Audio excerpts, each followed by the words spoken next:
It is no secret that South Africans feel battered by stories of corruption, organized crime, greed, and that powerful people continue to be implicated.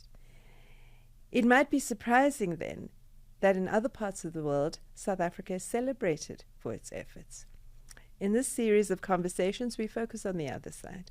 We want to move beyond headlines and hear from people at the coalface of efforts to deal with corruption and organized crime. I'm Cheryl Frank. I run the Anti-Corruption and Accountability Project at the Institute for Security Studies.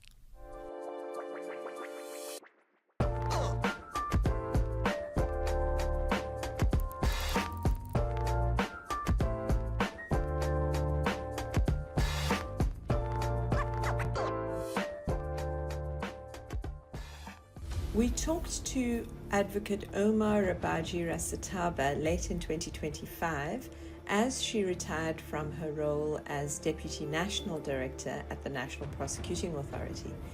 She had served as the head of the Asset Forfeiture Unit, the AFU, at the NPA since June 2020.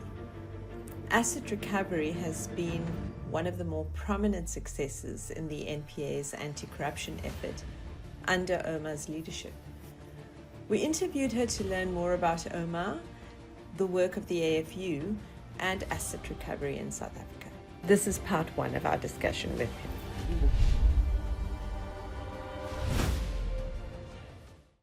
Welcome, everyone.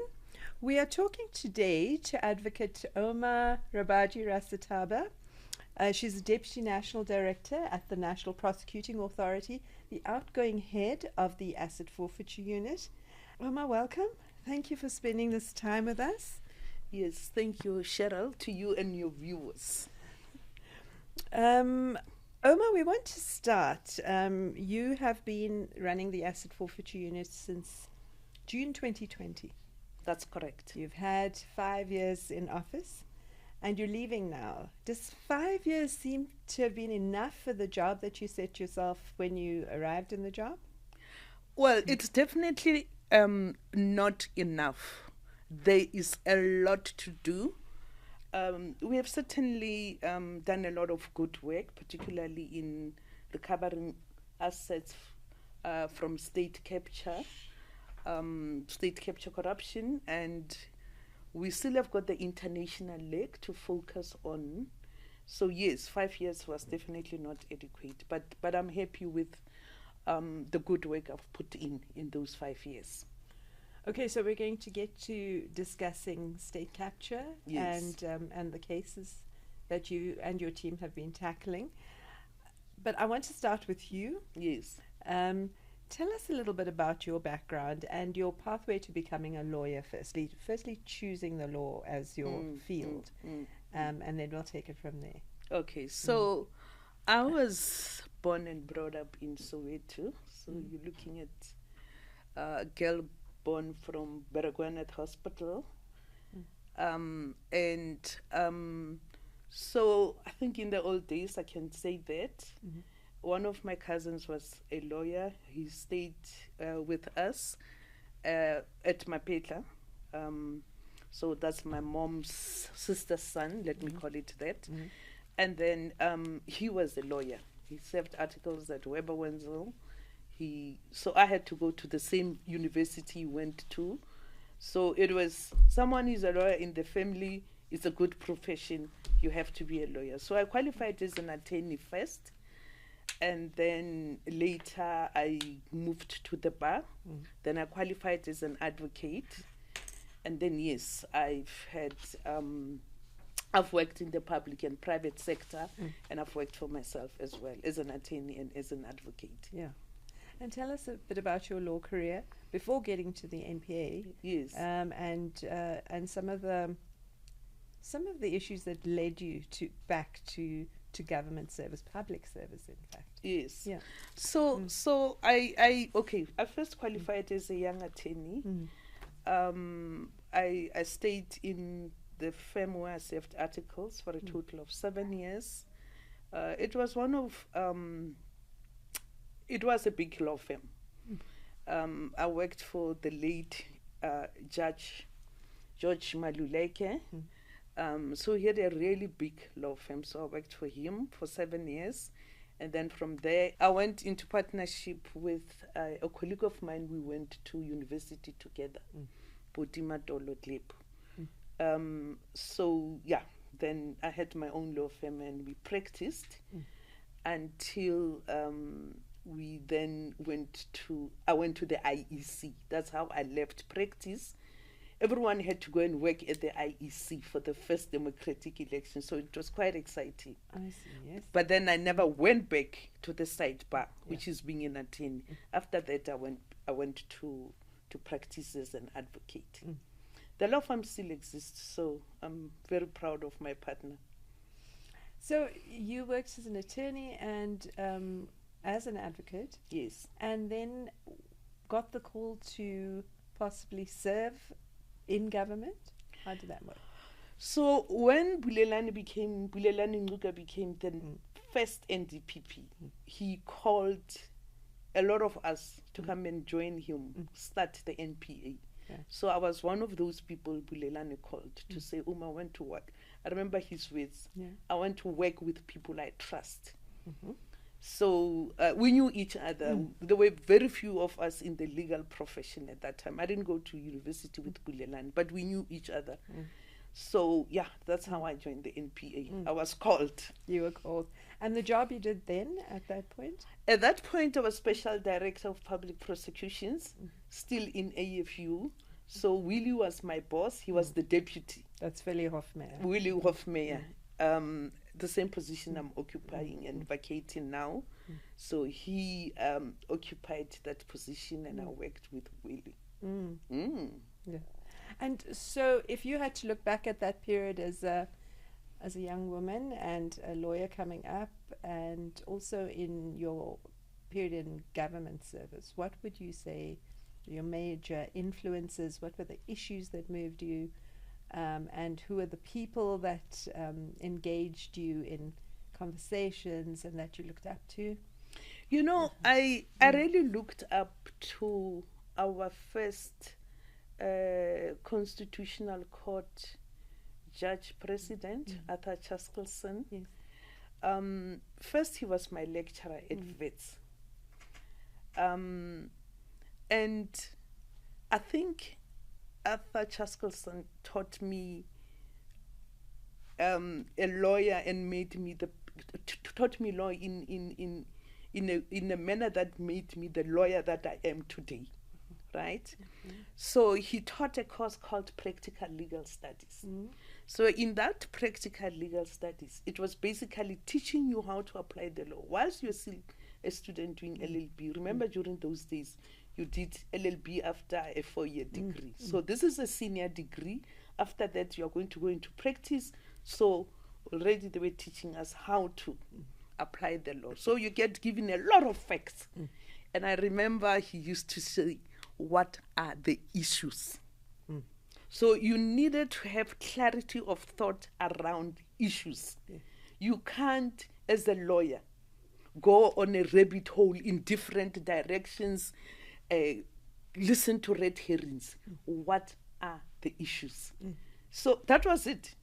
That was the course. Practical Legal Studies. So he influenced me. And then I worked at the Legal Resources Center during school holidays, which is a place where, it was at 45 Pritchard Street, somewhere in the middle of town. Yeah. And then what we used to do is to really fight for the rights of poor people.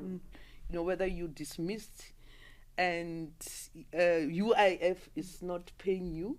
So I used to take a briefcase of files. You can take 20 files, go all the way to Albert Street, where they had UIF offices, and say, this person has been dismissed from work, this person has lost their job, they haven't been paid their 20 rands, they haven't been paid their 40 rands. And I really loved that. I enjoyed that. And I thought, this family is going to have a feast today. I fought for their money, I got it. Yes, it's that kind of work that ushered me into law, even as a student. And fighting for money again later in your fighting for money again later in life. with the Asset Forfeiture Unit. But obviously, my cousin, who eventually became, the head of court, the DJP in South Gauteng High Court, Judge Phineas Muchapile, is also in retirement now. He's the one really who influenced me. He is very diligent. He keeps time. And so growing up, I had a family member that just taught me the discipline to be a hard worker, be focused, be diligent, be present, and go for accomplishment. You have to achieve. Okay, a winner, achiever. Yeah. I'm an achiever. Okay. So I want to move to talking about asset recovery then. Yeah. So you, in your early public service, you ended up at the Asset Forfeiture Unit. Yes. Had you had any experience in asset recovery work before then? Or was it something you learned from scratch then? We all had to learn from scratch, by the way.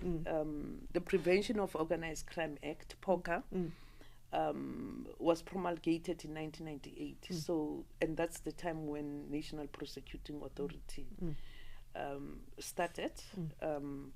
So we had to implement the provisions of POCA as far as asset recovery is concerned. So we all had to learn. But by that time, I was coming from being an attorney, so I knew civil proceedings. I've been an advocate. I knew civil proceedings. So asset recovery, we apply for court orders to seize assets in the High Court. So that was what I was bringing to the table. Right. But let's just back up a bit. And so I'm sorry if this is going to sound like you doing a lesson for us all, but maybe we need to go through some of the principles of asset recovery a little bit first, so that we all understand this interesting part of our criminal justice system, or justice system more broadly, where we can seize the proceeds of crime. So maybe you want to tell us about the proceeds of crime firstly, and then the two routes maybe that there are to seize those proceeds. So the objective of asset recovery is that no one must benefit from crime. You steal and you hold onto the ill-gotten gains that you have stolen. The principle is no, you are not going to hold onto the ill-gotten gains, whether it's money, whether it's asset. Right. And if you've used your car as an instrument of crime, you are also not going to hold on to it. And those are very draconian measures that are introduced in most democratic countries. Your UN conventions, UNCAC, OECD principles, demand of every country to put in draconian measures, of course subject to your constitution, to fight crime. Particularly in South Africa, it was to fight organized crime, gang-related offenses, as well as racketeering offenses. That's how, that's where asset recovery comes from. It's a package that came with the Prevention of Organized Crime Act.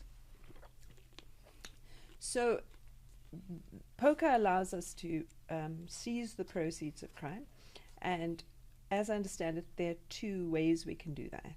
So, and AFU was engaged in both sorts of routes of seizing the proceeds of crime. So maybe you want to just take us through the mechanism that exists for conviction-based recoveries. Yes. So there's conviction-based and non-conviction-based way of seizing assets. So conviction-based is linked to a criminal case being prosecuted, and only after conviction do you then finalize the asset recovery phase by applying for a confiscation order to take away the benefits of crime. So that's the act, that's the language the act uses. So that comes right at the end of conviction. So that takes time. If a case takes 10 years, it means you're going to wait 10 years to take away the proceeds. But the point is, with proceeds, they dissipate. Crime is committed because of greed. Crime is committed because people want money. So it's better to go the non-conviction route, which is, as long as you can satisfy the requirements of there are reasonable grounds to believe that these are proceeds of crime, or this is an instrument of crime, you then apply to the High Court to get a freezing order, and then after 90 days, you apply for a forfeiture order, and then those proceeds or instrument of crime are then forfeited to the state. Yeah. So sounds simple in that version, but what are some of the processes that you have to go through then to get that right? Because I understand that the AFU employs investigators, a range of investigators, lawyers, etc. What do all these people have to do in those processes? So AFU doesn't have criminal investigation powers. We have got financial investigators. Those are the people who do analysis of information that they would be given by criminal investigators. So that's the police. You analyze the bank statements, and then all that is then given to an advocate to draft the investigating officer's affidavit, as well as a founding affidavit. A founding affidavit just explains the law to say that we satisfy the requirements as set out in the law, that these are reasonable grounds, and you set out why you think you've made a case for saying there are reasonable grounds to say these are proceeds of crime. And we argue our cases before we take our cases to the High Court before a judge. So those are the people then who see to the entire process. So the investigative component of the AFU, the financial investigators, and then your lawyers, your litigators. And the litigators. And then after that, after you've obtained the first freezing order, everything is handed to the state attorney to serve on the parties. We go to court without serving notice. It's called ex parte. We don't save notice. We don't give you notice that we're going to seize your assets. We come to you after we've obtained the order and say, we have obtained this order to seize your assets. So the sheriff has to serve the order on you, and then we appoint a curator. When we started, the big five audit firms are the ones that acted as curators. Then they are the ones that take the assets, they administer the assets, and once we get a forfeiture order, the curator sells the assets, and the money goes into what is called a criminal asset recovery account, and it's held at Treasury. Okay, and then what does Treasury do with the funds? The money is just held there, but the chairperson of the criminal asset recovery account is the Minister of Justice. Right. There's a whole committee that then would look at allocating money, but the money has to go back into fighting crime. Right. Okay, so it could be reallocated back to the AFU, could be allocated to other services within the criminal justice system. It would be allocated to the police, it could be allocated to FIC, Department of, with the recent allocation where about 2.2 billion was allocated, the bulk of the money went to the Department of Home Affairs to fight illegal mining. And recently I met the Minister of Home Affairs at a conference, and the money that he got from Kara, he bought vehicles that he transport illegal miners back to their countries. And he's already transported 51,000 illegal immigrants back to their countries. So I see. yeah, so it gets allocated to the department. We get very little of the money, Okay. but I think we now are thinking of getting more money. We haven't been asking for a lot of allocation. Okay, so you can apply and maybe considered for the funding. You apply and you get considered for funding. All the departments, anyone fighting crime. Correctional services get money for offender victim rehabilitation programs, reconciliation programs. We fund the sexual offences courts. Right. Lots of money goes to justice as well. So that's how the money gets used. It can train people in the law enforcement space. Yeah. So fighting crime, as you say, is becoming much more complicated. I want you to just tell us a little bit about how the complexities of fighting organized crime and corruption the way you do. I mean, having to recover the proceeds the way you do. You're often having to track finances across borders, for example. Yes. Finances placed in crypto assets, maybe. So do you want to just tell us a little bit about that technical job of tracking the money? Yes. I think we've got a case in point where, let's say someone takes money from people and say, I'm going to trade in crypto assets. But in essence, that person is just taking money from people, putting it in his personal accounts. Right. We will get that information from the Financial Intelligence Center. So we'll do a referral to the Financial Intelligence Center to go back to the banks and search and analyze how the funds were used. The Financial Intelligence Center have got similar powers with the police, where they can subpoena or ask for financial statements of institutions of anyone.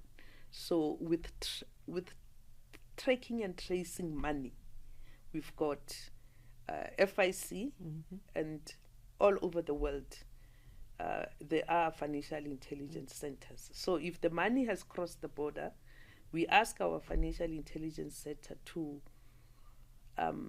send a referral to their counterparts, whether it's India or UK, US, to ask for information. So that's how tracing of money happens in the law enforcement space. But obviously, it's very difficult because anyone who steals money, the first thing is to layer it and hide the origin. So they'll do money laundering, they'll send it all over the world, and then it comes back to South Africa again. So what we do, of course, is to also work with law enforcement across the world, our counterparts, through mutual legal assistance. We sign treaties with most countries.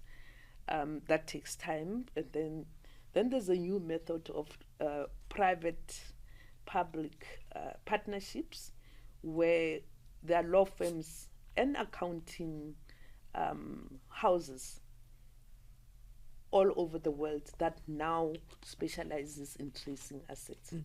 Obviously, technology is very important, which can trace these assets and link you to this office, to the banks.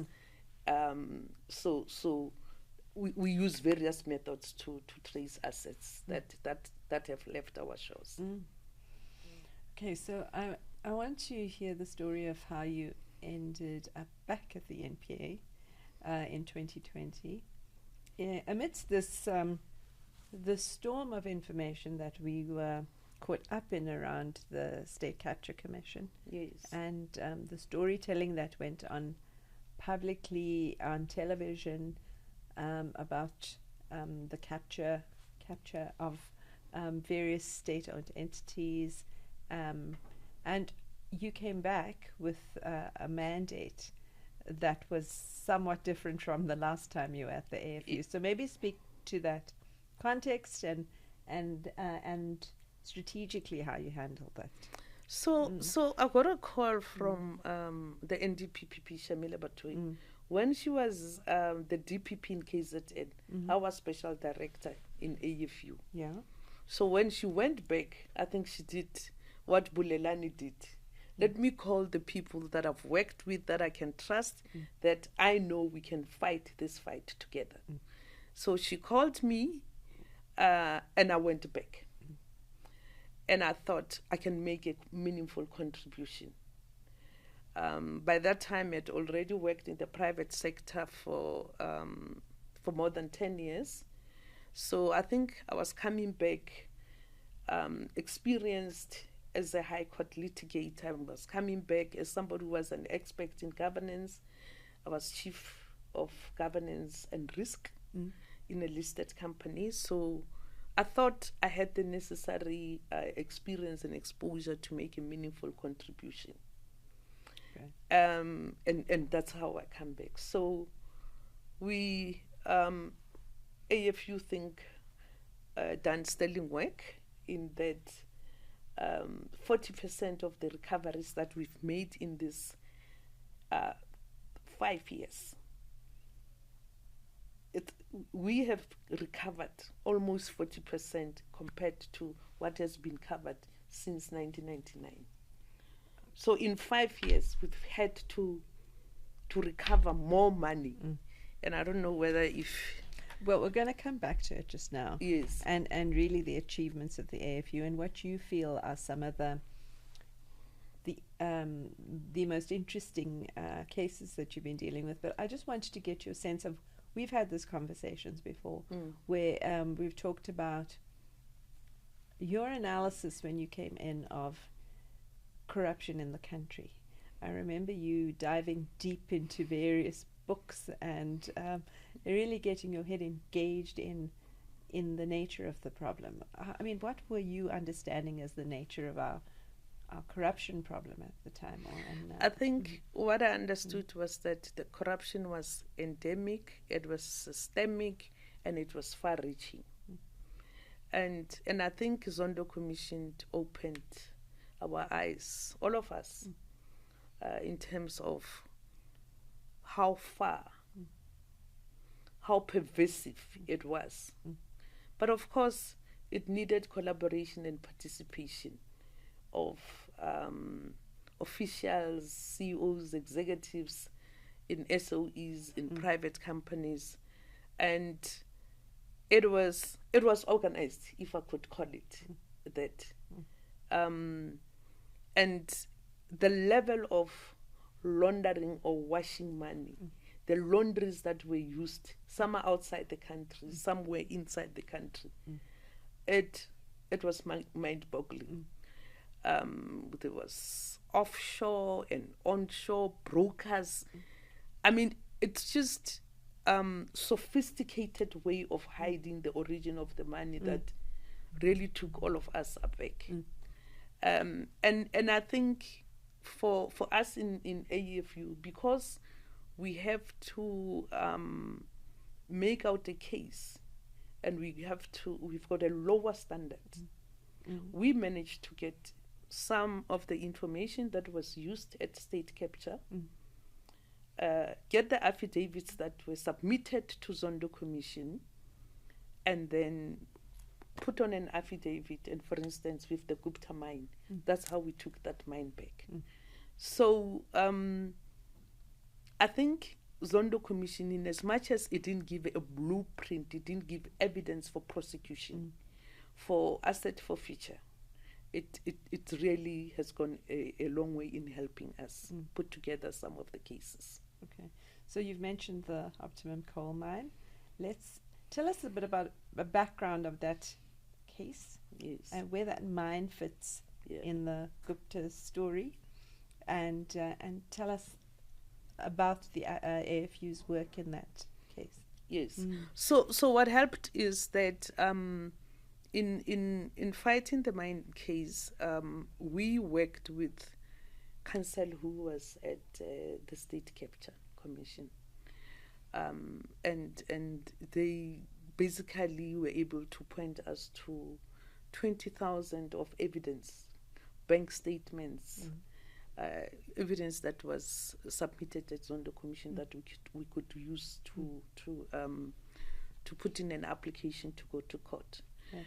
But 2 steps back, let me tell the story. So what happened is that the Guptas were assisted to buy the mine with money from Transnet, with money from Eskom. So this is our money, South African money.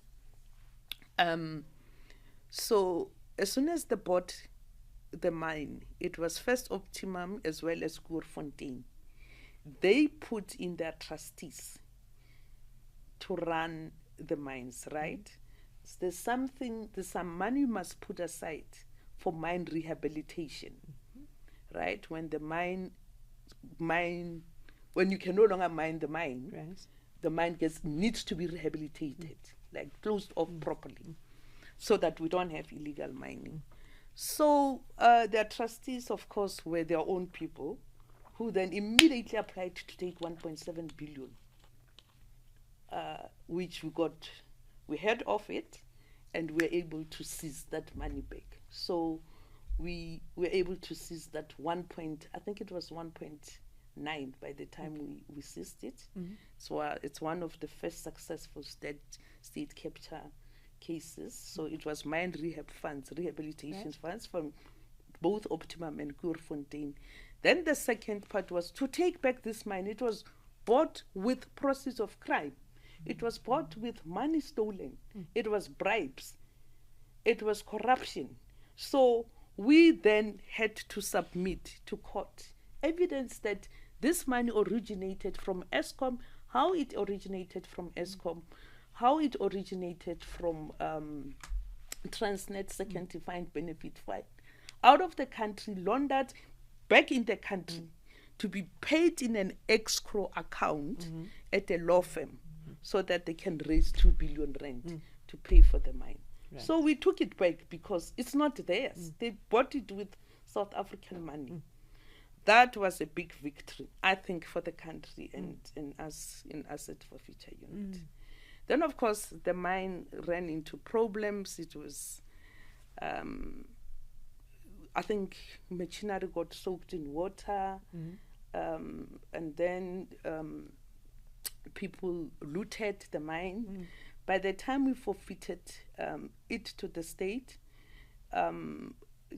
it wasn't operating. There were mini pits operators, which is mini mines being operated, and the value had really depreciated. But we still managed to sell it for 500 million. So we are very happy about the fact that we took it away from the Guptas. There was a lot of criticism in the media as to why NPA has entered the fray. Right. There were business rescue practitioners who were, the mine was already under liquidation when all the banks pulled out funding from the Guptas. They ran into problems. So it was under business rescue. So there was a lot of criticism as to why NPA is entering the fray. The business rescue practitioners would look for a buyer. In fact, they are going to sell it. And that's when we went to court, practically, sort of semi-urgently, to stop the business rescue practitioners from selling this mine. And we thought they were going to sell. We didn't trust that they will sell it. It will be an open process. We thought they will sell it back to the Guptas or their people or their friends. So we thought that process should rather be handled by us as AFU. And so in terms of that recovery then, that was 500 million back into Kara? It went back to Kara. Some of it went back to pay the proven creditors, because each and everyone can come and say, yeah, I'm a creditor, so yes. So tell us a little bit also about some of the other cases that you've done that you feel that in the context of the state capture clamor by the public, the feeling that we need accountability for the people that were exposed through the Zondo Commission. There you were managing to tackle this one piece of the ESCOM story relating to state capture. What are the other cases that come to your mind as being satisfying for you in terms of your tenure there at the AFU? There's other cases like with Kusile. I think we have got a 1.89 billion restraint order. Right. The trial is running, so we're waiting for finalization of the trial so that we can do the confiscation inquiry to take away the benefits. Right. So we have taken the assets from some of the people that have been bribed, of course. You need insiders to help you. We have also frozen assets of Regiment Capital. These are Transnet cases. Because the two places where state capture played itself out in a significant way is at Transnet and then next ESCOM. So that's what we have done. But we've also done, and thanks to IS as support, who appointed experts to help us in drafting a non-trial resolution directive, which is part of prosecution policy. We've been able to recover 2.5 billion from overseas companies that somehow benefited from state capture. 2.5 billion from ABB, and then 2.2 billion from SAP, the German software giant, as well as 1.1 billion from McKinsey. So, some of that money is in Kara, and that was success from state capture. We also have done the asbestos case in the Free State, where we've got a restraint order. The trial is going to soon start.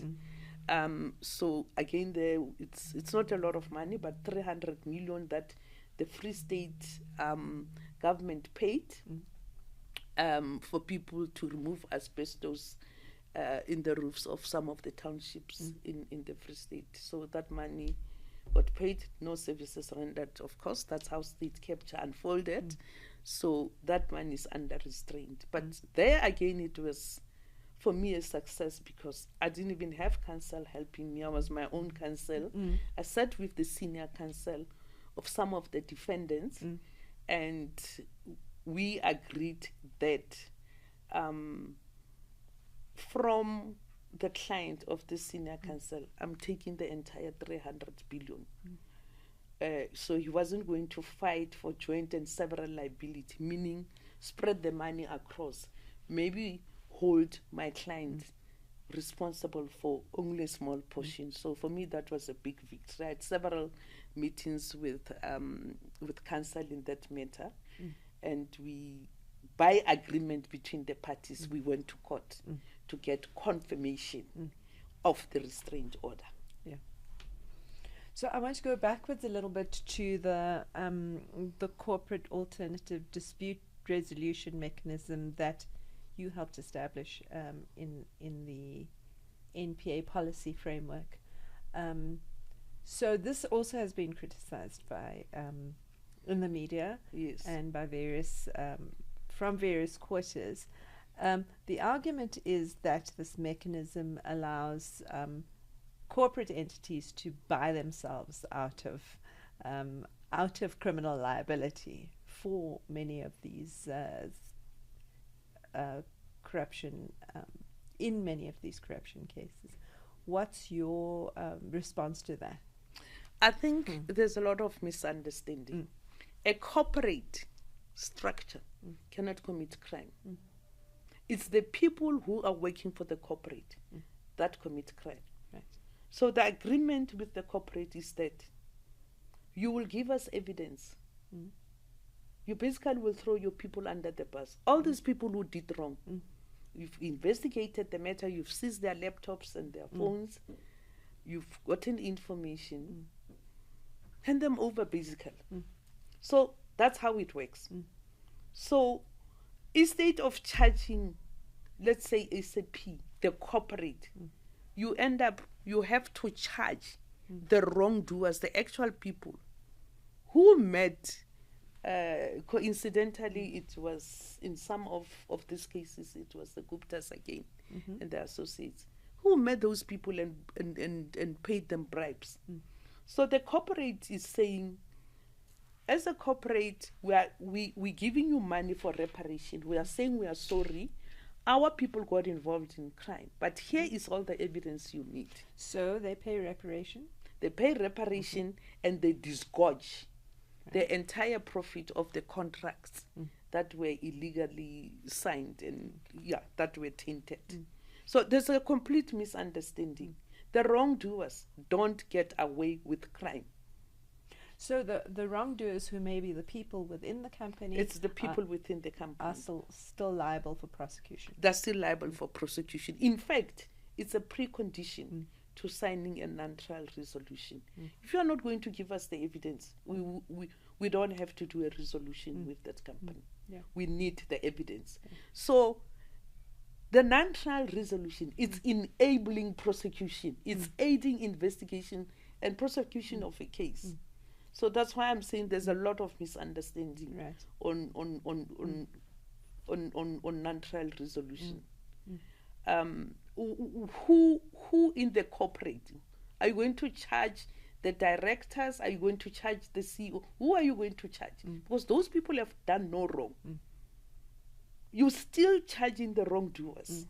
So no one is getting away with anything. If anything, the corporate is losing. The corporate is saying to South Africans, we are sorry. We don't want our company to be tainted. And we're taking responsibility for what our people did. Some of our people did. So maybe in the case of in the SAP case, you can just illustrate that for us, how that happened. So how that happened is that SAP submitted a lot of evidence to Zondo Commission. So how the story broke is that actually it was Ama Bungani that broke the story. That SAP has gotten extension of contracts. Again, it was in a lot of companies. SAP provides software to both public and private sector companies. So it was Transnet, Eskom, Department of Water and Sanitation, City of Tshwane, City of Joburg, Prasa, many companies. They got contracts, they got extension of contracts, and for that they paid bribes. This is SAP South Africa. SAP South Africa, right? So they paid bribes to some Gupta-linked companies. Some were not Gupta-linked companies. So the story breaks in the media. Department of Justice in the USA started investigating the matter because SAP is listed in the New York Stock Exchange. When Zondo Commission inquired, when Zondo Commission said, they brought all the information. They suspended and fired all their employees who were involved because they knew who was involved. They took away their top executives, laptops and phones, and then they know who was involved. And together with the Department of Justice in the USA, we signed the resolution. In fact, there were two countries where SAP executives were involved. There was another country in Africa. So in all they paid 4 billion reparation to that country as well as South Africa. So we had engagements with SAP represented by their lawyers in Washington, D.C. So the holding company in Germany was the one that got involved and said, we don't want to spoil our track record in South Africa. We do good work in South Africa. So we want to really denounce, but as well as make reparation for the social harm that may have been created because of how our employees behaved. And in the SAP case, negotiation was supported by the U.S. government, and with the cooperation of the German head office of SAP. That's correct. Yeah, and the South Africans responsible for the corruption then was certainly at the South African office, are then still liable for prosecution. They're still liable for investigation and yes, and prosecution. And so you have a sense that this might encourage companies to come forward if they find that their employees have been involved in corruption. I think companies have got a duty to self-report. Yeah. I think in most countries, in terms of the Companies Act, obviously companies must have clean governance. That's what their shareholders want. But then if they sniff something that's not smelling good in their backyard, they really have to report that. And it's actually encouraging good corporate governance and self-reporting. And there is a new provision in PRECA now that supports that. That's a new, yes, but there has always been one in the Companies Act. Right. Yes. Yeah. So it does provide a good foundation for companies to be clean. It does. It's an incentive for companies to be clean. But companies do want to be clean. No shareholders will be happy if they know that the stewards, the directors, the CEO and everybody are not running a company efficiently and competently, because you will never make money if you are not doing the right thing. Yes. Okay. I mean, I can say this for sure because, with my experience in the private sector as chief of governance and risk, the minute you're going to cut corners out there, it's going to catch up with you. Yes. So the shareholders want a well-governed and well-run company. Because you do it on behalf of the shareholders. It's not your company. Right. I mean, as directors and management. Ouma, since the advent of poker, how have the dynamics of crime changed, and what are you trying to tackle these days? Yes. So when poker was promulgated in 1998, and as AFU, we started with instruments of crime. And you'll recall that at the time we'll take away a house where drugs are manufactured. You take away a car that's transporting drugs. So we take the car and we take the money we find in the boot of the car. We are still continuing taking away the instruments of crime because we've got a duty to still fight crime that's prevalent in the communities, which is community irritants, right? So, for instance, in Free State, there's stock theft. There's a lot of stock theft. There's also in the area of sexual offenses where someone transfigured their car and made it sort of a house, and they used it to rape women. Wow. We take it away. But obviously with assets like that, something that you can't sell, we give it to the police, they destroy it, right? We can still take away gold. We give it to the police know how to find people who deal with gold and they sell it. So, and we had to do that to establish jurisprudence in South Africa. Jurisprudence that no one should benefit from using an instrument of crime, as I've said. No one should benefit from doing crime, and we also need to fight organized crime. Now, I don't think we have been successful in fighting organized crime, in the sense that, there was a survey that was done by Transnational Organized Crime, Mark Shaw. Yes. And they came up with how they defined or reimagined how we should look at crime. It's interdependent. There are 15 illicit markets, but people who dealing with unlawful guns are the people who do murder. They also steal. They are also involved in corruption. So crime is interdependent. Yes. And how we need to move is to be disruptive. We need to disrupt gangs. But the criminal justice system, it's quite challenging in the sense that we work as a value chain. We need crime intelligence to work. We need the police to make sure that we go up all the levels of crime. Right now, what is happening, we used to do cases in 2023 where we seizing trucks that were used to steal Transnet fuel. Now, those trucks, the same trucks used in Free State, where the owners use the trucks again here in Gauteng and in KZN.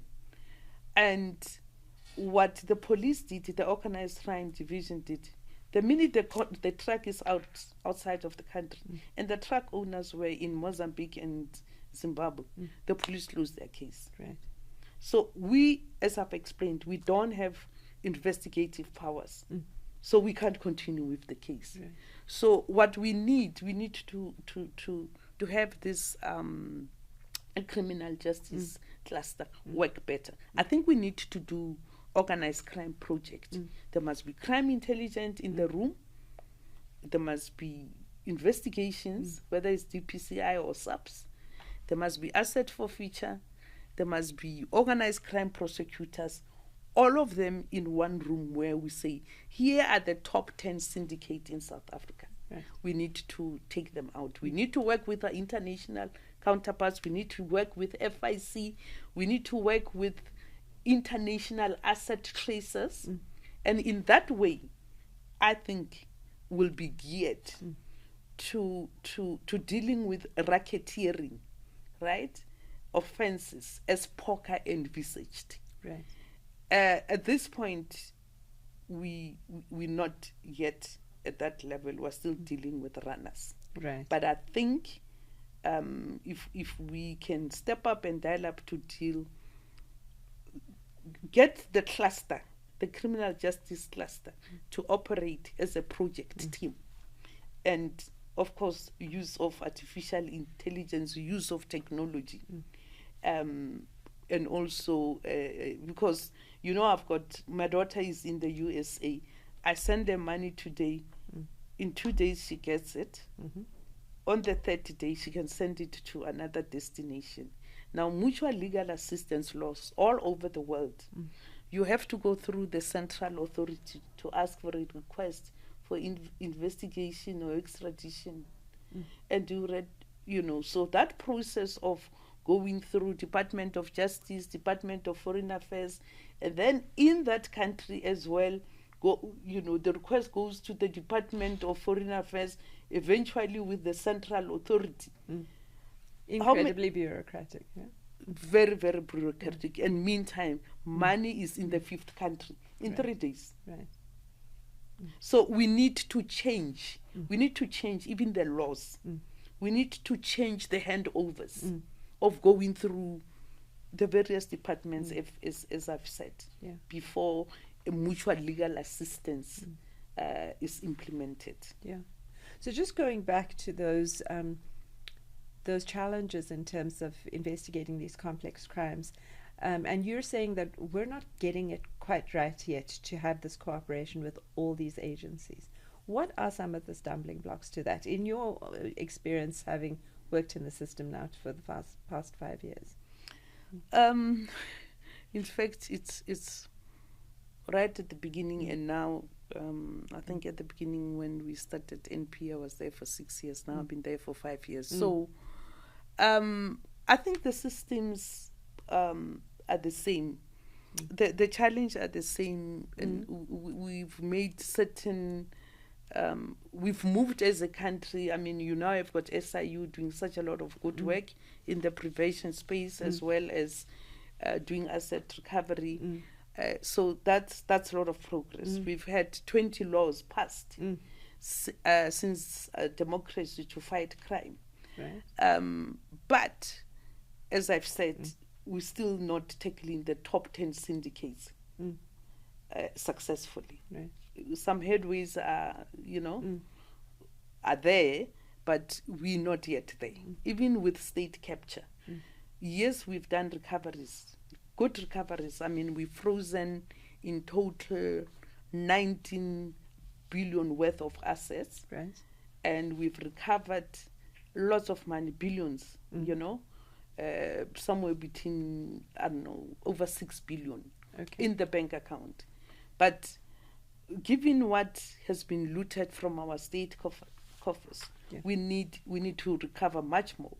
So phase 2 for us, we definitely need the laws on, as I've said, international cooperation changed. Right. We have reached out to other countries where we know for sure our money ended up there. Some countries are not willing to come to the party and assist South Africa. Some countries have already initiated own investigations in their own countries.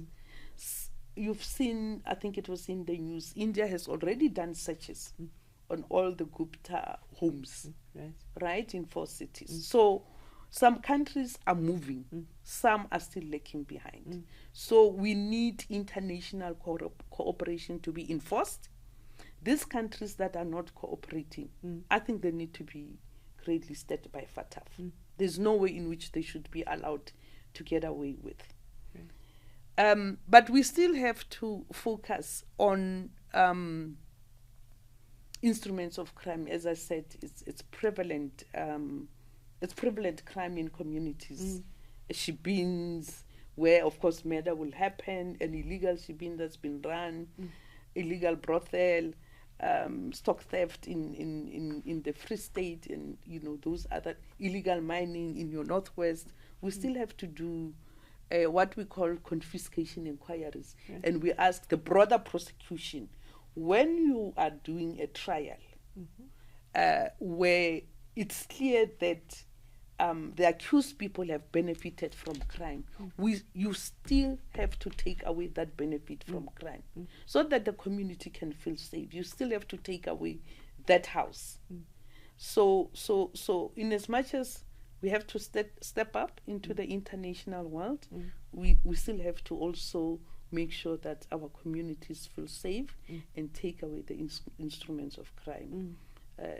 Gang houses, where a lot of crime is committed, we still have to intensify our efforts in that space.